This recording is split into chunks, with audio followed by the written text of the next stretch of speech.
새해를 들어서면서 저희들이 누가복음을 묵상하는 가운데 있습니다. 오늘까지 주님께서 세례 요한의 출생과 그 삶에 관한 부분들을 묵상하는 가운데 있게 하셨습니다. 그 중간에 예수님의 출생에 관한 이야기가 끼어 있기는 하지만 이 누가복음은 세례 요한의 출생부터 시작하면서 복음을 설명하기 시작하는 그런 모습으로 와 있는 것을 보게 됩니다. 세례 요한이 어떤 사람일까? 오늘 이 세례 요한에 관한 말씀을 준비하면서 신약 성경에 나타난 이 세례 요한의 모든 스토리들을 함께 살펴보는 가운데 올 한 해 저희 교회 주신 일어나서 빛을 발하라고 하신 이 말씀에 가장 합당한 삶을 살았던 사람이 세례 요한이구나. 여러분, 일어나라 빛을 발하라고 말씀하시면서 그 빛이 어떤 빛인가를 지난주일 이사야서를 통해 분명히 가르쳐 주셨습니다. 우리 속에서 나오는 빛이 아닙니다. 우리 속엔 선한 게 하나도 없습니다. 아예 기대하지 말아야 됩니다. 사람을 만나면서 뭔가 선한 것이 있을 거라고 기대하고 들여다보면 볼수록 가까이 하면 할수록 더 어두움만 발견하게 됩니다.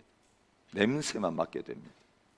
여러분, 내 자신에게도 그렇고 다른 사람에게도 그렇습니다. 오늘 더더구나 하나님 모르는 세상에 나가서 세상 사람 만날 때 거기서 뭐 선한 거 얻어보겠다고 좋은 거 배워보겠다고 꿈도 꾸지 말아야 합니다.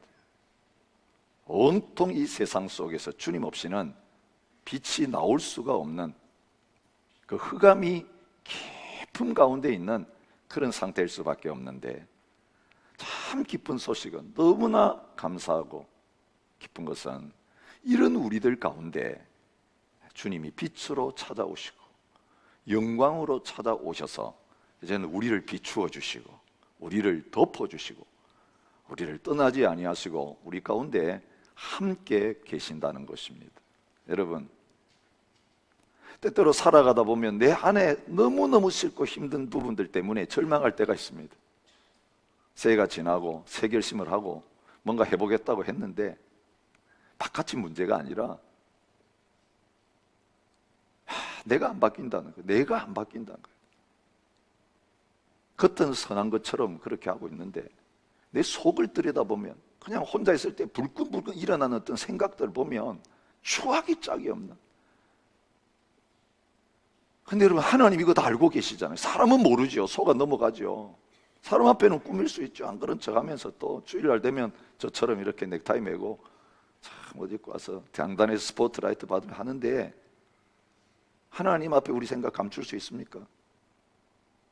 여러분, 본질상 진노의 자녀예요. 이 선한 것이 나올 수 없어요. 여러분, 죄인이라고 하는 건요, 죄를 지었기 때문에 죄인이 되는 게 아니고요, 존재적으로 죄인인 거예요. 죄인이기 때문에, 나무가 안 좋기 때문에 안 좋은 열매가 맺히는 것처럼 내 자신이 하나님 앞에서 죄인으로 태어났고 죄인일 수밖에 없기 때문에 움직이면 죄의 냄새가 나온 겁니다. 행하는 것마다 죄입니다. 입을 열면 속에 있는 더러운 게 그냥 자꾸 나오게 돼 있는 것입니다. 하나님께서 이런 우리들을 보고 말씀하시는 게 너희 가운데 내가 함께 한다고 말씀하시고 너희를 사랑한다고 말씀하시고 너희를 기뻐한다고 말씀하시고 너희를 용서한다고 말씀하신 이유는 다른 거 아닙니다. 예수 그리스도의 십자가와 부활의 복음이 있기 때문에 그렇습니다. 우리가 하나님 앞에 나갈 때 이 복음 붙들지 않으면 위장하면서 쇼하는 겁니다. 주님 앞에 이 예배당에 들었을 때 십자가의 복음 때문에 내가 하나님 앞에 보좌 앞에 나가는 자가 되고 기도할 수 있는 자가 되고 찬양할 수 있는 자가 되고 하나님의 말씀을 대신 전달할 수 있는 이 자리에 설 수 있게 하시는 것입니다. 근데 복음 놓치면 뭐가 나오겠습니까? 이 빛을 제거해버리고 나면, 이 하나님의 영광 덮였던 거 다 거치고 나면 그 안에 나타나는 것은 오늘 찬양처럼 추하고 부끄럽고 연약한, 고스란히 드러날 수밖에 없는 나의 정체, 본질, 이것밖에 안 보이는 것입니다. 그런데 주님이 이런 저희들 위해 이 땅에 오셨고, 이런 나를 위해 십자가에 죽으셨고, 이제 내 안에 살아계시면서 나의 생명이 되시기 위해서 나를 이제 이 빛을 전달하는 그런 메신저로, 등불로 쓰시기 위해서 내 안에 부활의 영광으로 찾아오셨고 생명으로 찾아오셨고 성령님을 보내셔서 우리 안에 거하게 하시는 이 놀라운 은혜 가운데 저와 여러분들이 서게 되어 있는 것입니다. 여러분, 빛을 발하려고 아무리 뛰어다녀 봐야 이 복음에 사로잡혀서 이 복음을 누리면서 예수 그리스도를 바라보지 못하고 있을 때는 아무것도 안 나오는 거죠. 저희 집에 집주인이 빗물을 받는 통을 큰 걸 마련해 놨습니다. 비가 오면 거기에 다 받쳐가지고 그것을 통해 가지고 가든에 물을 주기도 하고, 또 화장실을 이렇게 화장실에서 물을 내릴 때 사용하는 그런 것으로 하게 했습니다. 그 원리가 그렇더라고요. 펌프를 틀어 놓으면요, 거기에 물이 고여 있는 가운데 있으면 그걸 계속 씁니다. 비가 많이 와서 그 탱크가 가득 차 있으면 물을 줄 때에, 물을 내릴 때 거기에 있는 물이 와가지고 모든 것을 합니다. 돈 하나도 안 드는 거죠. 그건 은혜로 되어지는 거죠. 근데 그게 다 떨어지면 어떻게 되는지 아시죠? 그게 떨어지면 이제 그 펌프는 가동이 중단되고 더 이상 돌리지 못하니까 수돗물이 연결돼 가지고 연결되는 거예요. 우리는 모르는데 그 탱크에 물이 가득 차 있으면 계속 그 빗물이 와서 모든 걸 하지만, 그게 끊어지고 나면 수도에 연결되어 가지고 돈 들어가는 그 수돗물이 가든에 들어가고 화장실에 들어가는 거죠. 그걸 보면서 이런 생각을 합니다. 우리가 주님의 복음 안에 서 있고 주님께 연결되어 있으면요, 모든 것이 은혜입니다. 힘들지 않습니다. 그리고 주님께 연결되어 있으면 채워놨다가 바닥내고 또 채우는 게 아니라 늘 주님으로부터 거저 주시는 은혜가 하늘에서 이번 3일 동안 연초에 주초에 비 왔던 것처럼 계속 쏟아져, 계속 넘칠 만한 그런 은혜들이 계속 부어지고 있기 때문에 고갈되지 않는 것입니다. 주님을 통해서 일한다는 것, 내 안에 계신 주님의 빛을 통해서 빛을 계속 반사하고 비추면요, 오늘 우리에게는 이런 풍성함이 있고 자유함이 있고 기쁨이 있고 일을 하고 뛰어다니면서도 그 안에 평안이 있고 안식이 넘치는 그런 삶을 살게 되는 것입니다. 그런데 그 복음 안에 있지 않고 주님 안에 있지 않으면서 똑같은 일을 열심히 하면 어떻게 되는지 아시죠? 그 은혜의 셔터가 내려지고 육신의 셔터가 그때부터 가동되기 시작하면서 내가 하려고 하는 거예요. 그때부터 내 생각, 내 노력, 내 계획, 내 힘, 내 자원 동원해가지고 막 하려고 하는데, 하려고 하면 할수록 점점 더 안 되는 것입니다. 왜? 존재적인 죄인이 무슨 하나님을 일을 하겠어요? 하나님 뭘 기쁘게 하겠어요? 내 속에 나올 게 아무것도 없는데 이걸 끄집어내면서 하려고 하니까 너무너무 힘들고 어려운 거예요. 불평과 원망이 내 속에 쌓이게 되고 좌절이 쌓이게 되고 점점 신앙생활 하는데도 우울해지고 기쁨을 잃어버리게 되어지고 자원함으로 하지 못하고 마지못해서 사람 체면 때문에 하게 되어지고 열심히 하는데 내 이름 내려고, 내 영광 내려고 하게 되어지고 그런 자리에 서게 되는 것입니다. 주님 이런 거 기뻐하지 않으십니다. 이런 거 받지 않으십니다. 그건 우리 겁니다. 멋있게 만들어가지고 드렸는데 그 죽은 좋아합니다. 가짜 열매를 하나님 앞에 드리는 거죠. 가짜 기도를 드릴 수 있다는 거 아세요? 가짜 찬양을 하나님 앞에 드릴 수 있다는 거 아세요? 가짜 예배, 형식적인 예배를 하나님 앞에 드릴 수 있다는 거 아세요? 가짜 설교를 할 수 있다는 거 아세요? 그럴듯하게 너무 다 은혜 받았다 그러는데 거기에 하나님이 원하시는 하나님 메시지가 없으면 그거 가짜입니다. 인간 강연에 불과합니다. 하나님 기뻐하지 않습니다. 하나님의 게 아니기 때문에 그렇습니다. 거기에 선한 게 있을 수 없기 때문에 그렇습니다. 하나님은 아십니다. 사람은 속아 넘어갈 수 있지만, 사람은 은혜 받았다고 말할 수 있지만 하나님 아십니다. 그게 하나님 전하라고 한 말씀이 아니라는 거.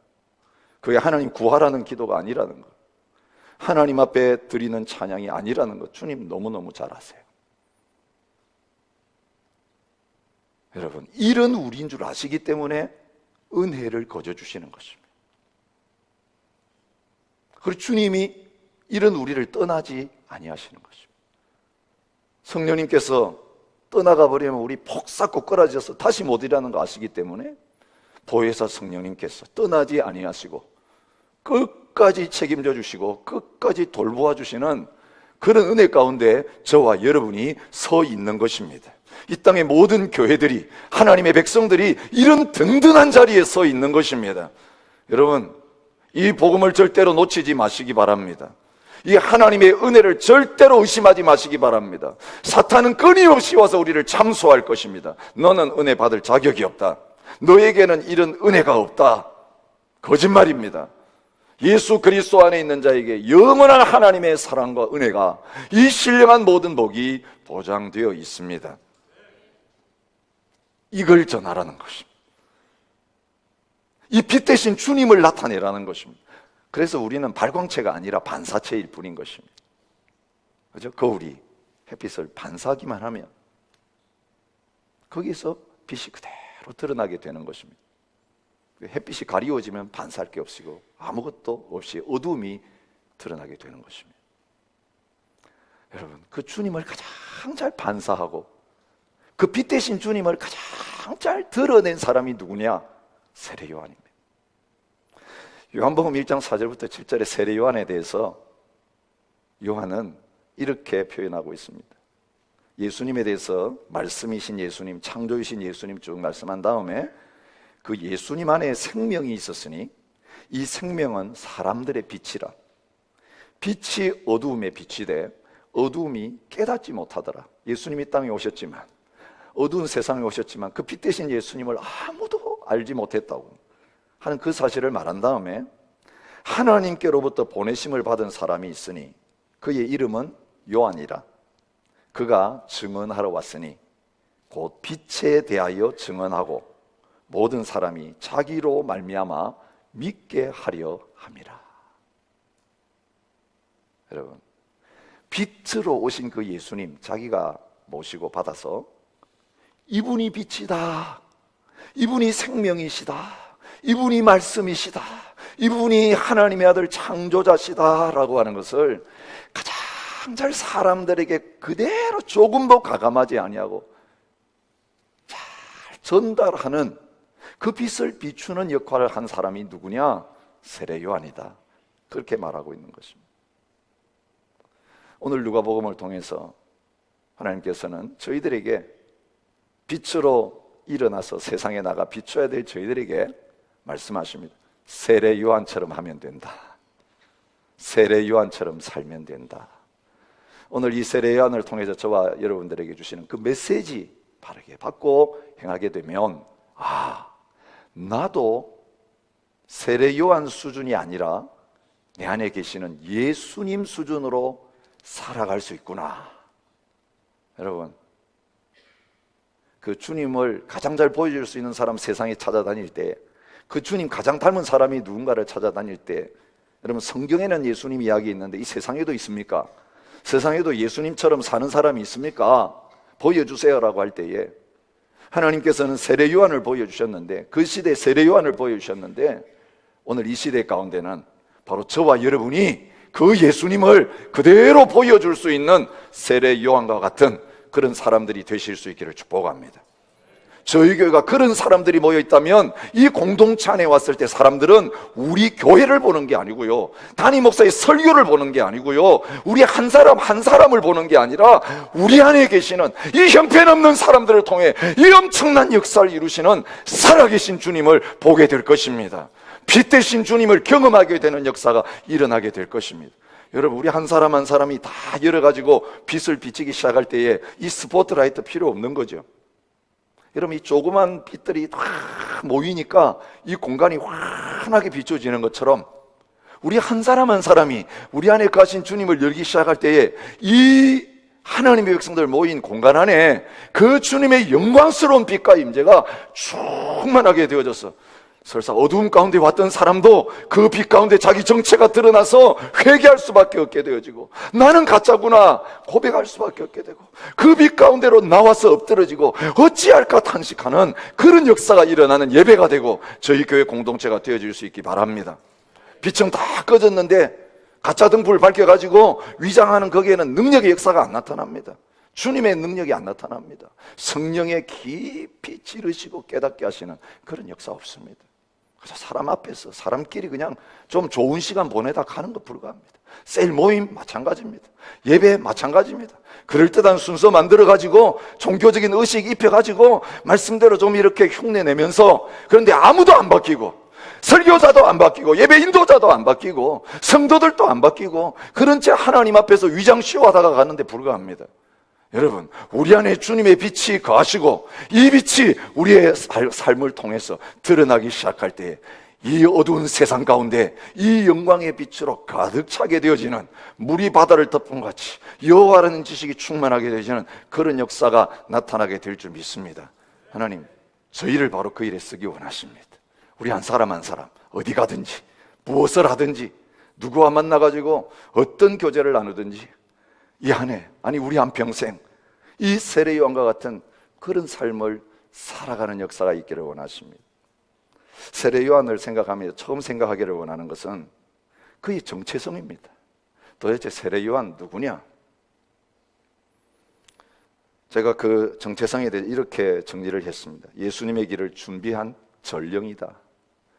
전령이라고 하는 것은 왕이 행차하기 전에 미리 가가지고 납신다, 왕이 오신다 소리 지르고, 그래서 길을 닦고 사람들 준비시키는 그 역할을 하는 거죠.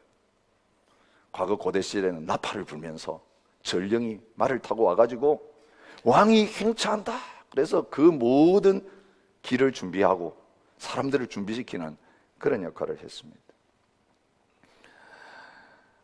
예수님의 길을 준비한 선구자, 전령, 선지자, 광야에 외치는 자의 소리, 요한, 이 정체성의 문제를 생각하면서 성경을 살펴보니까 세례 요한의 정체성은 두 가지로 정립이 되어 있었습니다. 첫째는 하나님의 말씀이 뭐라고 그를 규정하고 있느냐, 두 번째로 예수님과의 관계 속에서 세례 요한이 어떤 역할을 하느냐. 여러분, 우리가 정체성을 생각하면 자기에게 참 집중하기 쉬워요. 내가 얼마나 뛰어난가, 훌륭한가, 뭘 하는가. 그래서 그걸 해가지고 인정받으면 정체성이 세워지는 것처럼 보여요. 자존심이 좀 이렇게 이제 서게 되는 거죠. 내가 하는 일이 이제는 막 그죠? 승진하고 또 남들이 부러워하는 그런 자리를 차지하게 되어지고, 그리고 결과도 막 잘 내가지고 사람들이 부러워하고, 그러면 이제 막 내 자존심이 서고 정체성이 서는데 실패하고 번번이 실패하고 넘어지고 부끄러운 삶을 보여주고, 그러면 정체성이 다 무너져 버린, 자존심이 완전 무너져 내리는 거예요. 우리의 정체성은 그런 거예요. 근데 여러분, 어떨 때 조심해야 되는지 아시죠? 실패할 때가 아니라요, 잘 될 때 조심해야 돼요. 잘 될 때 다 무너졌습니다. 성공한 다음에 다 무너지고 있습니다. 세례 요한이 얼마나 사역을 성공적으로 잘했는지, 세례 요한이 얼마나 자기를 드러낼 만한 정체성, 자존심 드러낼 만한 사람인지, 오늘 15절 말씀이 이 세례 요한이라고 하는 인물에 대해서 이런 평가를 내리고 있습니다. 백성들이 바라고 기다림으로 모든 사람들이 요한을 혹 그리스도인가 심중에 생각하니. 어느 수준까지요? 요한이 그리스도다, 요한이 메시아다. 한두 사람이 아니고 모든 사람들이 너무 메시아를 기다렸기 때문에 이 요한의 그 인격과 그 삶을 보면서, 그 열매를 보면서 바로 이 사람이 그리스도다. 여러분, 이때 정체성이 헷갈리기 시작하는 거예요. 사람들이 칭찬 듣기 시작할 때에, 박수 받기 시작할 때에, 그때 딱 교만해가지고 내가 하나님처럼 착각하는 것입니다. 예수님이 하신 건데 내가 한 것처럼 그걸 딱 가로채가지고 그때부터 목에 힘주기 시작하는 것입니다. 그때부터 목소리까지 좀 달라지기 시작하는 것입니다. 입는 옷도 좀 이제 달라지기 시작하는 것입니다. 아무거나 안 걸치고 다니는 것입니다. 여러분 아세요? 정체성이 튼튼한 사람은요, 사람들이 나한테 뭐라고 평가하는 거 그거 별로 신경 쓰지 않습니다. 내면적인 정체성이 강하면 사람들의 말, 사람들이 어떻게 볼까 이거 신경 안 써 그냥 자연스럽게 자기 있는 모습 그대로 드러내면서 사는 것입니다. 근데 여러분, 사람들의 말을 통해 가지고 자기 정체성을 규정하려고 할 때는 거기 속아 넘어가는 것입니다. 그리스도가 아닌가? 그리스도가 아닌가? 사람들이 가는 데마다 이제 쑥덕거리기 시작하는 그런 가운데 있었을 때 세례 요한은 자기 자신에 대해 조금도 헷갈리지 않도록 자기의 정체성을 분명하게 드러내고 있는 것을 요한복음 1장 19절부터 23절의 말씀을 통해 확인할 수 있습니다. 유대인들이 예루살렘에서 제사장들과 레위인들을 요한에게 보내 내가 누구냐 물을 때 여러분 중앙에서 사람이 왔습니다. 요한 청문회 열기 위해서 왔습니다. 저 요한 누군지 진짜 직접 그에게 물어가지고 알아오느라 사람들이 다 쑥덕거리면서 하는 말이 메시아일 수 있다, 메시아일 수 있다 하는데 직접 한번 물어봐라. 그래서 사람들이 왔습니다. 그때 요한이 그 청문회 앞에서 증언한 내용입니다. 요한이 드러내어 말하고 숨기지 아니하니 드러내어 하는 말이 나는 그리스도가 아니라.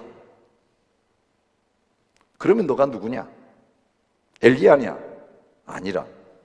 그 선지자냐? 아니라. 누구냐? Who are you? 너의 정체성이 뭐냐? 우리 가서 대답해야 되는데 말해라. 너는 너에 대해서 뭐라고 이야기하느냐? 너는 너에 대해서 뭐라고 하느냐? 그때 세례요한이 주저없이 나온 말이 그겁니다. 나는 선지자 이사야의 말과 같이 주의 길을 곱게 하라고 광야에서 외치는 자의 소리로라. 그는 다른 거 인용하지 않았습니다. 오늘 본문에 누가가 인용한 그대로 선지자 이사야의 말과 같이 하나님이 예언하신 그대로 하나님 말씀하신 그대로 그 역할을 하기 위해서 보냄받은 그 사람이다.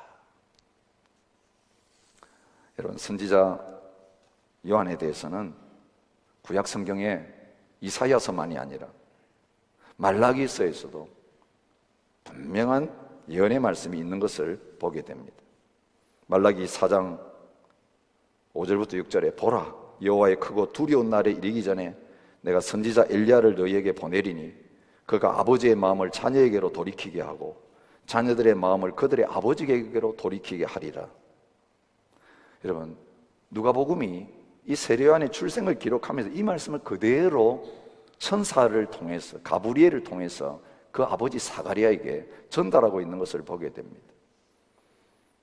아들을 기다리던 사가랴에게 아들을 주겠다고 하시면서 그 아들에 대해서 뭐라고 하느냐 하면 엘리야의 심령과 능력으로 주 앞에 먼저 와서 아버지의 마음을 자식에게 거스른 자를 의인의 쓸기에 돌아오게 하고 주를 위해 세운 백성 준비한다. 누가복음 1장 17절에서 이 말라기의 예언을 그대로 선포하면서 말씀에 약속된 그 사람이 요한이다. 그렇게 말합니다. 말라기 3장 1절에는 세례 요한에 대해서 이런 예언이 있습니다. 내가 내 사자를 보내리니 그가 내 앞에서 길을 준비할 것이요. 근데 누가복음 1장 76절부터 77절에 세례 요한이 태어났을 때 그 사가랴가 이제는 그 약속의 말씀을 선포하면서 고백합니다. 안 믿어가지고 벙어리 됐던 그가 아이 태어난 다음에 입이 열려서 찬양하면서 그렇습니다. 이 아이는 말씀대로 온 사람이고 말씀대로 그 일을 할 사람입니다. 이 고백이, 믿음의 고백이 그 아버지 통해서 주어지는 것을 보게 됩니다. 이 아이요, 내가 지극히 높으신 이의 선지자라 일컬음을 받고 주 앞에 앞서가서 그 길을 준비하여 주의 백성의 그 죄사함으로 말미암는 구원을 알게 하리니. 말씀에 기록된 대로 주님이 오실 때 그 길을 준비하면서 예비하는 선구자다, 전령이다. 세례 요한은 그 성경의 말씀을 그대로 자기의 것으로 인정하고 받아들임으로 말미암아 그리스도가 되라고 하는 그 유혹을 단호하게 물리쳤고 나는 내가 누구인지를 안다. 나의 역할은 이것이다. 그리고 끝까지 그 역할로 살아냈습니다. 정체성이 흔들리니까 우리 왔다 갔다 하는 거예요. 예배당에 오면 크리스찬의 정체성이 분명한데 집에 가면 정체성이 또 흐려져요. 직장에 가면 정체성이 또 바뀌어. 사업 현장에 가면 정체성이 바뀌어요. 세상에 나가면 정체성이 바뀌어요. 그래서 옷을 맨날 갈아입고 다니다 보니까 어떤 게 진짜인지 모르겠어 혼돈에 빠지는 겁니다. 여러분, 우리 정체성은 하나밖에 없습니다. 말씀이 우리를 뭐라고 하느냐, 예수님과 우리가 어떤 관계 속에 있느냐, 세례요한 거기에서 분명한 자기 규정을 했습니다. 여러분, 이 한 해에 내가 누구인가 바로 알아서 거기에 합당한 삶을 살아내는 저와 여러분 되시기 바랍니다. 여러분, 내 감정에 속지 마십시오. 내 현실에 속지 마십시오. 사람들의 말에 휘둘리지 마십시오. 하나님의 말씀이 나를 향하여 뭐라고 말씀하시는가, 거기에서 말씀의 거울에서 나의 정체성을 발견할 수 있기를 바랍니다. 예수님의 십자가 앞에서 나의 정체성을 발견할 수 있기를 바랍니다. 그게 진실입니다. 진실 위에 서야 자유가 오고요, 기쁨이 옵니다. 거짓에 속아 넘어가면 그때부터 자유가 없어집니다. 거짓에 속아나면 그때부터 기쁨이 사라집니다. 사람 눈치 보며 다닙니다. 저 사람이 또 나한테 무슨 말 하나, 맨날 안테나 세우고 다녀요. 그 사람이 좀 좋은 말을 하면 막 기뻐 우쭐대다가도 또 욕하면 그만 팍 깔아앉고, 그러다 보니까 사람들을 두려워하는 자가 되는 거예요. 사람들 눈치 보면서 그 사람들 앞 입에서 뭔가 좋은 말을 얻어내려고 하는 자가 되기 쉬워요. 그러면요, 사람들에게 회개 메시지를 전할 수 없습니다. 그 사람들에게 미움당하고 감옥 들어가고 죽는 그 자리에 절대로 설 수 없습니다. 세례요한은 하나님 앞에서, 말씀 앞에서 자기 정체성 알았고, 예수님과의 관계 속에서 어떻게 예수님 대해야 되는지, 예수님이 자기를 어떻게 바라보시는지 정확하게 알았기 때문에 조금도 주저하지 않고 그 길 끝까지 걸어갈 수 있었습니다. 여러분, 말씀 앞에서 너희는 세상의 빛이라, 하나님의 빛이 너에게 임했고 그 영광이 너를 덮고 있다. 여러분, 십자가를 통해 우리에게 주신 이 놀라운 복음 안에서의 너의 모습, 끝까지 진리로 붙들고 의심하지 말고 그 안에 굳게 서게 되는 저와 여러분들이 되실 수 있기를 바랍니다. 어떻게 그러면 그 정체성에 합당한 삶을 살았습니까? 그 세례요한의 사역의 모습 오늘 본문에 펼쳐주시는데 세 가지 모습을 보기를 원합니다. 첫 번째는요, 사역의 자리에 나타나기 전에 어디 있었냐? 그 1절, 2절이 말하고 있습니다. 정치적인 배경을 이야기하고 있습니다. 영적인 배경을 이야기하고 있습니다. 그 당시에 통치자가 누구였냐? 그런 거죠. 정치권의 통치자가 누구였냐? 로마가 다스리고 있었습니다. 로마의 속국인 유대에는 유대의 통치자들이 있었는데 로마의 꼭두각시들이었습니다. 다윗의 혈통이 아닌 가짜 혈통, 가짜 왕 헤롯 일가, 그 악독한 가문이 다스리고 있었습니다. 성전의 세계, 영적 세계 통치자는 누구냐? 예수님 십자가 못 박아 죽인 그 존재들이 대제사장 노릇하고 있었던 시절입니다. 영적 권위가 다 무너지고 세상적 권위가 무너진 그 시대, 빛이 없었던 시대, 어둠이 덮었던 그 시대, 많은 대제사장들, 서기관들 헤롯왕 주위에 얼씬거리면서 뭔가 떡고물 얻어보겠다고 부르면 달려가가지고 조아리던 그 시절, 헤롯이 어떤 존재였고 어떤 삶 사는지 뻔히 하면서도 그 죄에 대해서 입 한마디 열지 못하고 그냥 굽신거리던 그 시대. 세례요한이 사역의 현장에 나오기 전에 먼저 어디에 있었고 무엇을 준비했는가 말씀하십니다. 하나님의 말씀이 비인들에서 사갈의 아들 요한에게 임한지라. 여러분, 우리는 드러난 빙산의 부분들에 집중하기가 너무 쉬워요. 드러나는 사역, 드러나는 결과. 근데 왜 위에 있는 이게 자꾸 제대로 안 될까요? 드러나지 않는 부분에 온통 그림자가 있기 때문에 그래요. 거기에 어두움이 있기 때문에 그래요. 거기 상처가 있고 아픔이 있고 죄악의 습관이 있고 중독이 있고 자아가 거기 다 도사리고 있고, 이건 잘 안 나타나요. 근데 드러나는 이 부분에서 자꾸 문제가 생기는 거죠. 아까 말씀드렸던 대로 나무가 안 좋은 나무면 열매를 맺으면 자꾸 안 좋은 열매가 맺히는데 따낸다고 그게 해결되지 않는다는 거예요. 그 나무 자체가 참 좋은 열매를 맺을 수밖에 없기 때문에. 세례요한은 하나님 앞에서 드러나기 전에, 사역하기 전에 빈들에 있었습니다. 사람 없는 곳에 있었습니다. 사람의 시선이 닿지 않는 것, 뭐 하는지 아무도 모르는 그곳에 들어가 있었습니다. 세례요한의 성장 과정을 말하면서 이스라엘에게 나타나는 날까지 빈들에 있으니라 그렇게 말하고 있습니다. 그리고 그 빈들에 있는 가운데 말씀이 임했다고 말합니다. 그저 잠깐 왔다 갔다 한 게 아니고요, 아예 집 떠나가지고 빈들에서 살았다는 말입니다. 그 빈들에서 하나님과 독대했습니다. 하나님의 말씀을 받았습니다.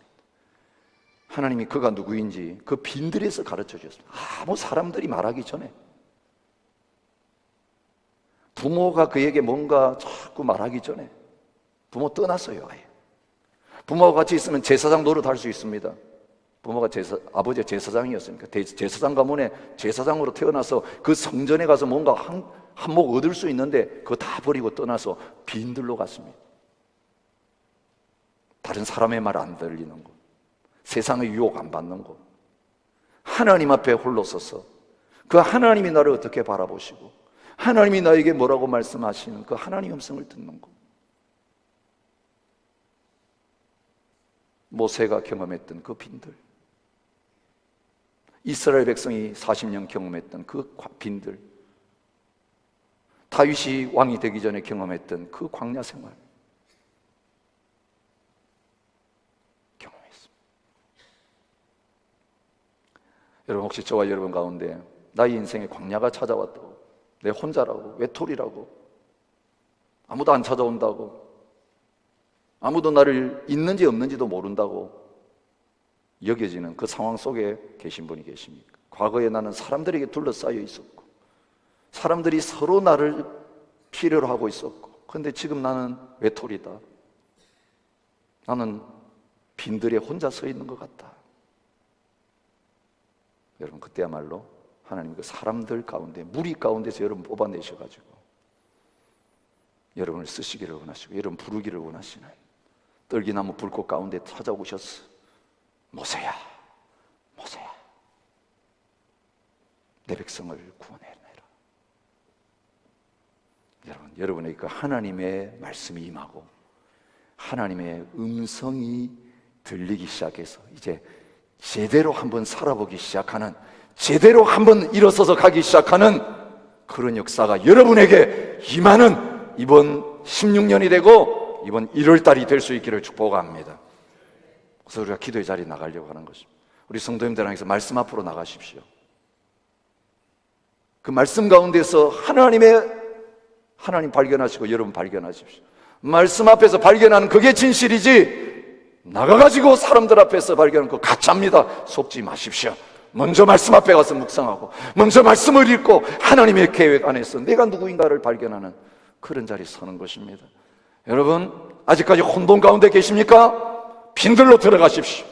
빈들에서 나오지 마십시오. 말씀이 임해서 말씀이 나를 일으키고 말씀이 나를 움직일 때까지 거기에 머무십시오. 얼마든지 괜찮습니다. 세례요한 오래 사역 안 했습니다. 빈들에 너무 오래 있었고 나와서 일한 건 얼마 안 됐습니다. 그러나 제대로 일하다가 짧고 굵게 끝나고 갔습니다. 구질구질하게 왔다 갔다 하면서 오래오래 사는 게 중요한 게 아니고 많이 일하는 게 중요한 게 아니라, 주님, 단 하루를 살아도 주님이 나의 주인 되셔서 주님 하라고 하신 일, 주님 안에서 제대로 감당하면서 나의 나됨을 드러내고 내 몫을 제대로 감당하는 그 자리에 서기를 원합니다. 이런 역사가 저와 여러분 가운데 일어날 수 있기를 진심으로 축복합니다. 무슨 사역을 했습니까? 성경이 말하고 있는 그 사역 그대로 했습니다. 광야에서 외치면서 주님의 길을 예비하는 사역, 그게 길 닦는 사역이죠. 그 길 닦는 사역이 뭐라고 말씀하십니까? 여러분, 길을 닦으려면 높은 건 다 제거하고 골짜기는 메꾸고 굽은 길은 바르게 하는 게 길 닦는 작업이에요. 주님 오실 때 온갖 죄악이 그 땅 가운데 만연하고 있었습니다. 그 죄악을 치우는 게 빛 대신 주님이 그 백성들 가운데 임하는 길이었어요. 여러분, 지난주에 말씀 전하면서도 하나님의 백성들조차 왜 그 세상의 흑암에 물들어 있었냐? 죄악 가운데 같이 빠져 있었기 때문이라고 말했어요. 하나님이 회개하는 백성들에게 그 빛으로 비춰주셨습니다. 빛 대신 그 주님이 세례 요한에게 임했던 것처럼 이제는 빛 대신 주님이 세례 요한을 통해서 세례의 메시지를 통해 이 백성들 가운데 소개되고 임해야 되는데, 빛 대신 주님 오기 전에 그 빛을 준비하라, 그 빛을 맞이할 준비를 갖춰라. 그게 뭐냐면 그들 가운데 빛을 가리고 있는, 하나님의 영광을 가리고 있는 그 죄악의 돌덩어리들을 치우고 죄악의 골짜기들을 다시 메꾸고 굽은 것 다 바르게 하나님의 말씀 가운데서 닦아내는 회개하는 자리에 서라고 말씀하신 것이죠. 그래서 회개의 세례를 전파하는 그런 자리에 있었다라고 말하고 있습니다. 죄 사함 받으려면 반드시 회개하는 과정을 거치지 않으면 안 된다. 그런데 여러분, 또 한 가지 더 있습니다. 회개라고 하는 건 지나가는 통과 의례가 아니라는 거죠. 진정으로 어둠에서 빛으로 옮겨졌으면 이제는 빛의 열매가 실제로 나타났는가 확인한 자리에 있어야 되는 거예요. 여러분, 안 좋은 나무가 잘려지고 새 나무가 되었으면, 내 안에 주님이 거하시면, 그 주님이 거하시는 증거는 뭐냐면 빛의 열매인 것입니다. 열매 맺지 아니하는 나무는 안 좋은 나무이기 때문에 잘라냅니다. 그 당연합니다. 불평할 수가 없습니다. 바른 열매가 맺혔다는 건 나무가 바뀌었다는 것입니다. 정체성이 옮겨졌다는 것입니다. 그게 있는가 확인하라고 말씀하십니다. 무리들이 묻습니다. 뭐 해야 됩니까? 옷 두 벌 있는 자는 옷 없는 자에게 나눠줄 것이요, 먹을 것이 있는 자도 그렇게 할 것이니라. 이 사랑의 삶을 사는 거예요. 내가 내 옷 입고, 내가 내 돈 벌고, 내가 쓰고, 내 것 가지고 뭔가 하는 그 자리에서 이제 내가 중심이 아니라 예수님, 우리 위해 생명까지 주신 그 예수님 내 안에 주인으로 오시고 그 왕이 내 안에 거하시고 다스리게 되어지면 그 땅에서는 가난한 자, 고아, 과부, 나그네 그들을 향하여서 이 주님의 한없는 은혜와 사랑이 흘러가게 되어지는 그 말씀의 언약을 통해서 그 복이 이제는 열방의 복이 되어지는 그 자리로 가는 그런 결과가 일어나야 된다는 말입니다. 세리들에게 말합니다. 부가된 것 외에 거두지 말라. 군인들에게 말합니다. 사람들에게 강탈하지 말라. 이거 다 돈과 관련된 거예요. 세리든지 군인이든지 장사하는 사람이든지 농사하는 사람이든지 상관없어요. 너희 위해 돈 버느냐?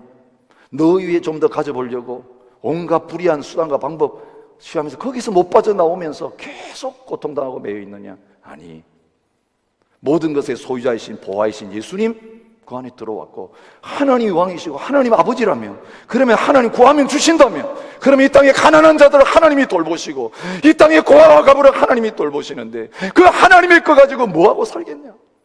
거지 근성 가지고, 고아 근성 가진 사람은 절대로 많이 있어도 그걸 못 줍니다. 엉켜붙들고 있습니다. 자기 고아고 가난한 사람이고 거지라고 생각하니까 그거 못 주는 거예요. 그런데 왕의 아들이 되고 정체성이 바뀌고 나면요, 이제는 막 풀기 시작하는 거예요. 정체성이 바뀌었어요. 그리고 그렇게 살기 시작할 때 하나님의 공급하심이 배가 되는 것입니다. 흘러가는 것입니다.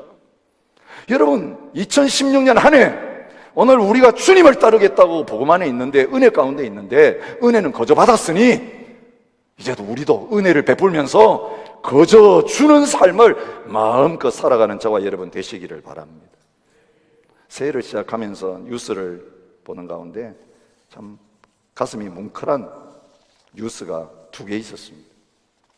첫 번째 뉴스의 사진을 보여주시기 바랍니다. 1월 2일 미국 일간지 뉴욕 데일리를 비롯한 모든 외신에 나온 뉴스와 사진입니다. 12살짜리 소녀입니다. 맥켄나라고 하는 소녀예요. 왜 뉴스의 주인공이 됐냐면, 여러분이 보시는 저 손수레 끌고 다니면서 동네 사람들 앞에 그들이 사용하지 않는 옷, 특별히 외투 같은 것을 다 모았습니다. 지난 4년 동안 천벌의 외투를 모아가지고 노숙자 쉼터에 들어와 살고 있는 노숙자들에게 기부하는 그런 일을 했습니다. 소녀가 무슨 돈이 있겠어요?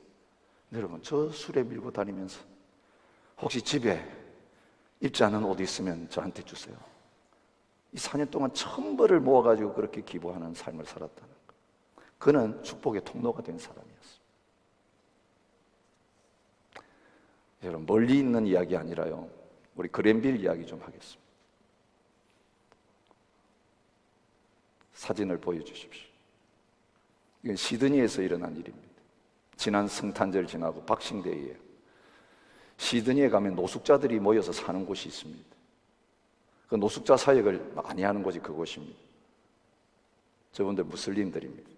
다른 데 있는 무슬림이 아니라요, 사우스 그랜빌에 있는 마스지드 알로라고 하는 모스크. 클라이드 스트리트 끝까지 내려가면 조금 굽어지는 거기에 큰 모스크가 있습니다. 올해부터는요, 샤리아법을 가르치는 칼리지를 오픈한다. 그렇게 그 홈페이지에 들어가 보니까 광고가 났더라고요. 그 모스크가 이 이슬람들 안에는요, 스피리추얼한 파워가 아주 강한 모스크라. 금요일만 되면 우리 주위까지 차들이 다 되어 있고, 그 대낮에 예배 드리는데도 일을 안 하는지 엄청난 남성들이 가족들과 함께, 애들과 함께 거기 가서 예배하는 그런 모습들을 보는 그런 곳입니다. 그 모스크에서 홈레스 런이라고 하는 청소년 단체를 만들어 가지고 그 청소년들 거기 데리고 가서 그 노숙자들을 섬기는 사역을 했다. 이 시드니의 신문에 대문짝만하게 난 기사였습니다. 여러분, 우리가 지금 치열한 영적 싸움의 현장 속에 있습니다. 우리 그리스도인들이 움켜쥐고 자기만을 위해서 급급하고 있는 가운데, 여러분 아시잖아요. 선교제도요, 무슬림 자본이 들어와가지고 우물 파주는 작업 그냥 쉽게 하면서, 선교사님들은 그 우물 하나 파는 거 모금하려면 선교 편지 몇 군데 보내가지고 겨우겨우 몇 개 파주는데, 그들은 그 사우디아라비아 또 이 석유 자본으로부터 와가지고 그냥 펑펑펑 파주면서, 특별히 고아와 가부와 불쌍한 사람들을 도우면서 그 아프리카 대륙 자체를 지금 무슬림화 시키는 가운데 있습니다. 뭘 통해서요? 사랑을 베풀고 자선을 베풀면서 그렇게 하고 있습니다. 여러분, 오늘 우리가 부러지키지 않으면 안 됩니다. 이 그랜빌을 향하여 하나님 보내신 목적이 무엇일까? 오늘 이 호주 땅을 향하여 저와 여러분들을 보내시고 이 열방 가운데 우리를 보내신 목적이 무엇인가? 이제는 세례 요한을 통해서 우리에게 주신 그 메시지, 우리가 회개하고 이제는 주님 안에 있는 사람들이고 온 세상을 향하여 축복하는 세계 중에 복이 되는 존재라면, 여러분, 내 먹을 거 좀 없어도, 내가 좀 못 입어도 지금 먹지 못하고 굶주리고 죽어가고 헐벗는 우리의 이웃들을 향하여서 주님께서 흘려보내자라고 하실 때에, 이제는 그 아름다운 선행의 열매를 통해서, 선한 일을 통해서 사람들이 하나님께 영광을 돌리며 돌아오게 하는 그 역사를 이루는 저와 여러분들이 되실 수 있기를 바랍니다. 그리고 마지막이 중요합니다. 사역의 결과 어떻게 되었습니까? 사람들은 메시아라고 수군거리는데 그는 단호하게 16절에 고백합니다. 나는 물로 너희에게 세례를 베풀거니와 나보다 능력이 많으신 이가 오시나니 나는 그의 신발끈을 풀기도 감당치 못하겠노라. 여러분, 세례 요한은 오직 주님만을 드러냈습니다. 나는 아니다. 나를 밟고 주님께 가라. 내가 디딤돌이니 나를 밟고 주님께 가라. 그렇게 말했습니다. 우리가 사역 잘해놓고요, 걸림돌이 될 수 있어요. 사람들이 나 때문에 막혀서 주님께 못 가요.